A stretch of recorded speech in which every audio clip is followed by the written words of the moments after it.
that the U.S. is headed for an economic disaster even worse than the one that we saw back in 2008?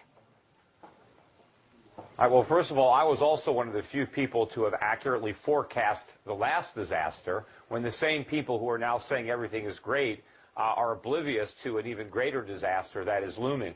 But, you talked about the U.S. economy is doing well. That's just according to the government. But even if you look at their numbers, we got the GDP numbers that came out yesterday, and people are making a big deal that the economy grew at 1.7%, which was better than estimates. But if you recall, in the first quarter of 2013, the government first estimated that the GDP grew at 2.5%. But yesterday they revised that down to just 1.1. I believe by the time they finish revising the second quarter numbers down, it'll be close to zero. In fact, in order to get a 1.7% print, the government had to assume that inflation at an annualized rate in America was just 0.7%. Now, I don't believe that for a minute. In fact, if the inflation rate that they used, or the deflator, was accurate, it would have already revealed that the United States is in a recession right now. In fact, it has been in a recession for the entirety of the Obama presidency. Okay, so are you suggesting that the American government is misleading the public and giving out inaccurate information? Well, I'm not suggesting it. I'm saying it. That is what they're doing. Alrighty. That's how the government designs these numbers. They're deliberately designed to paint a rosier picture of the economy. Every time they go and change the methodology, they do it in a way that's more favorable. So when they measure inflation, they get a lower number. When they measure unemployment, they deliberately get a lower number. When they measure GDP, they get a higher number. Right? It's not really information. It's more like propaganda. And individuals and investors need to look through that government smokescreen, open up their eyes, and see what's actually happening. So and if you look at the real data, right, the shrink...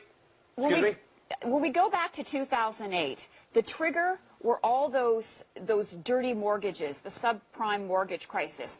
What is going to be the trigger this time around that you say will cause the economy to collapse and likely have ramifications here in Canada and around the world? What will be that trigger this time?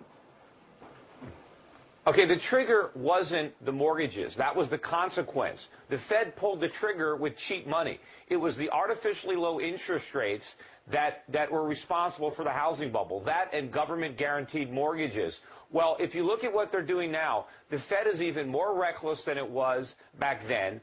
The government is even more involved in propping up the housing market now than it was back then. So together, the government and the Fed have inflated a much bigger bubble than they did last time. Now, maybe you could say subprime was the pin that pricked the bubble. What's going to be the pin that pricks the bubble this time? Maybe it's going to be a big drop in the bond market or a big drop in the dollar. But there's going to be a pin because this bubble is too big to not get pricked. And when it does, the aftermath is going to be far worse than what happened in 2008, 2009. Okay, just quickly, what year? When is this going to happen, Mr. Schiff?